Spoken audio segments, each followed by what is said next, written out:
The White House is creating a new executive order in hopes to stop states from creating their own AI laws. Today on the show, we're going to be talking about the new drafted executive order, which is soon to be signed by President Donald Trump, that is going to challenge states' efforts to make their own AI laws. It's going to establish an AI task force to launch lawsuits and stop federal funding for states that have contested AI laws.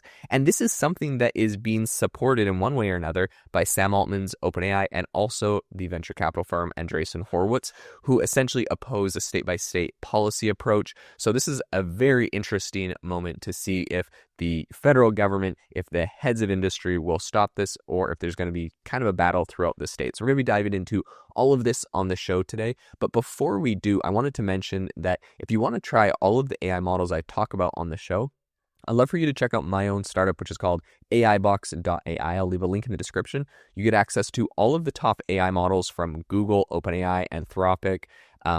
You get everything for image generation, tons of different AI image models, tons of different audio models, 11 Labs and OpenAI's audio stuff. So it's all $20 a month, all in one platform. You can compare the results side by side of different models, chat with them all in the same thread, and you only have one subscription and one login. So if you want to check that out, it is AIbox.ai, and I will leave a link in the description. All right, let's get into what's going on at the White House with the new executive order. So this is going to be signed by President Donald Trump soon. The draft of this came out a little bit after Trump publicly called for a single federal standard to AI. His direct quote was, "Instead of a patchwork of 50 state regulatory regimes." With this new order that would come out, the Attorney General, which is Pam Bondi, she would have about 30 days to establish a quote-unquote AI litigation task force, and their only task would be to challenge states in their AI laws. This, I think, is directly pointed at a number of states. I know that Florida is working on legislation. California has already come out with legislation.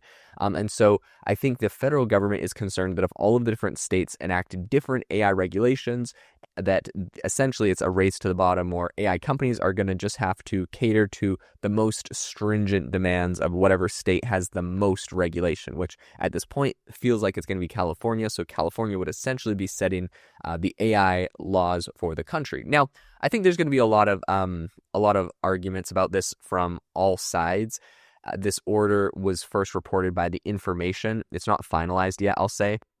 And I think over at the White House, they're like not talking to any reporters about it.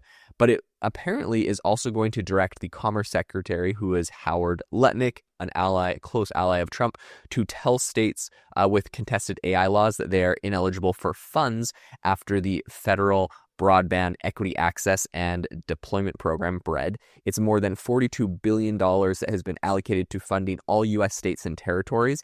And so he would be holding back that funding as it's kind of tied to broadband, I would say technology loosely, but they'll tie that specifically to AI regulation, I believe.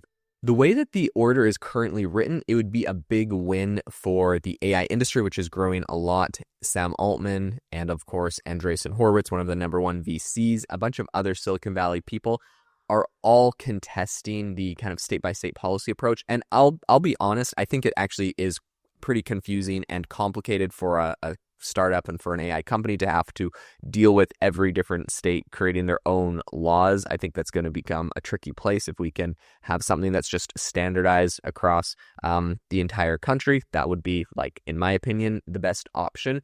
So it's kind of tricky because people like myself, and I think a lot of people that might take that opinion as well, on the one hand, you see that as, you know, like less of a headache for AI startups, and maybe we can worry less about regulation and get a move on with creating innovative products. But on the other hand, people are saying like, oh, well, you know, it's just like Sam Altman telling, the White House what to do, blah, blah, blah.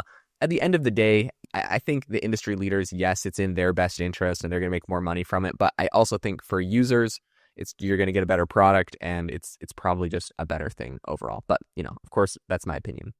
It would be a really big blow to state lawmakers across the country who are all trying to make a whole bunch of different bills right now. They're trying to place guardrails on the new technology. I think, like, personally, beyond just like passing things in different states particularly, I think it would be great. Like, I love the guardrails that a lot of these different states or people are thinking of. I would love it if they could bring it to the federal government and try to have things passed. Now, I know that is an absolute fiasco and nightmare, so I understand why they don't want to do that. But if there really is a true issue with the AI is creating, guardrails for children or other things like that, I think that you can publicly shame a lot of the companies into following the rules. And if it's, still a really big issue, I think you could bring it to the federal level and have rules passed that the whole country would have to follow. Now, I know that that's not what a lot of people like. So that's definitely like big government probably getting bigger and the states getting less control. So I understand why that might not be as popular of an approach. The New York State Assembly member Alex Burrows, he co-sponsored a state AI safety bill. And he said that this executive order is, quote, a blank check to Donald Trump's tech billionaire backers who've already made a fortune and now stand to profit exponentially more from allowing unconstrained AI to wipe out jobs, destroy our kids' brains, and drive electricity bills through the roof. Okay. I love AI guardrails, and I think it's kind of does the whole industry a disservice when you have someone like Alex Burrows making a statement like that is obviously so politically charged and so like biased, right? Like Donald Trump's tech billionaires, blank check. Like, it seems so politically charged towards Donald Trump. I don't think we want to make this a partisan issue. I think we want to just say, what is common sense for AI regulation and how can we get the whole country involved? Why do we have to make this Donald Trump versus, the Democrats? Like Democrats, I think traditionally they control California, which is where Silicon Valley comes out of. There's a lot of innovation there. I think we should all try to get along. It's in the best interest of the country, users, and the companies. So I don't really like this line of talking. And I'll say a couple things that I disagree with here. I really appreciate, again, the concept of pushing for guardrails and safety when it comes to like perhaps kids, but saying, unconstrained AI to wipe out our jobs. Okay, so obviously that means that he is anti-progress. Like, if the AI can do a job, I think we should be able to use the job. He's saying it's going to wipe out our jobs, like we're going to regulate AI to not take a job that it was capable of doing. So I think that's anti-progress. I don't like that line of reasoning at all. And then the other thing is drive electricity bills through the roof.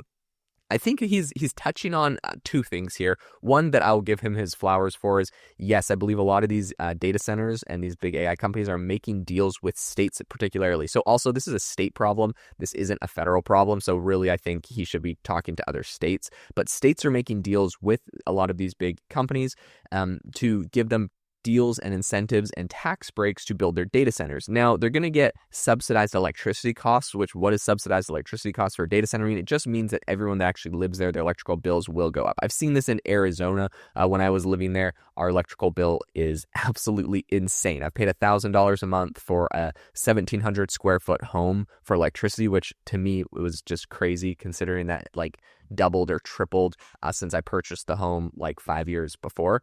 So I think that there's definitely like cause to be upset about those things. So as long as he's taking that approach, I'm happy. What I've heard other people, and like an angle I've heard other people is like electrical bills are going to go through the roof because we're all using way more AI and we don't have enough electrical capacity. So we need to slow down the AI so that we don't do that. I don't like that approach. I think we should build more electrical facilities if we have more electrical demand, not slow down people from building. I've heard some great ideas. I don't know how many of them are coming through because, sometimes you hear these politicians spitball, but like I think there was a recent talk where Donald Trump was saying every time you're building a data center, we're authorizing you to build an electrical plant that's attached to it to fuel your data center. I don't know how many people are actually doing this. I think that this is a good idea. I mean, from a layman's perspective, I'm sure there's experts out there who are like enraged at me for thinking this outrageous idea is possible. So, I mean, I don't know that much about electrical plant facilities and data center build-outs. Conceptually, that sounds like a good idea if you don't want to have to subsidize the electrical bills of these data centers. So I think that there's a lot of interesting things we can do. And I just worry when people are like, we don't want to drive electrical bills through the roof, so we need to slow the AI down. I don't want to slow the AI down. I want the AI to continue to grow because it's incredibly useful. I think it's going to increase the global standard of living. We're going to have humanoid robots that are going to help us do a lot of chores and tasks. And I believe, like, I'll be able to do more of what I want to do. So this is my opinion and kind of my the way I'm thinking about all of this. And so I just want to make sure that they're taking that from a good perspective. As this bill gets passed, I'll let you know what rolls out, who's supporting it, and how it ultimately progresses and the implications it will have in the industry. Thank you so much for tuning into the podcast today. If you enjoyed the episode, make sure to leave a rating and review wherever you get your podcasts. And also, if you want to check out AIbox.ai, I hope it saves you a ton of time and money getting access to all the top AI models for $20 a month on one platform. Thanks so much for tuning in, and I'll catch you in the next episode.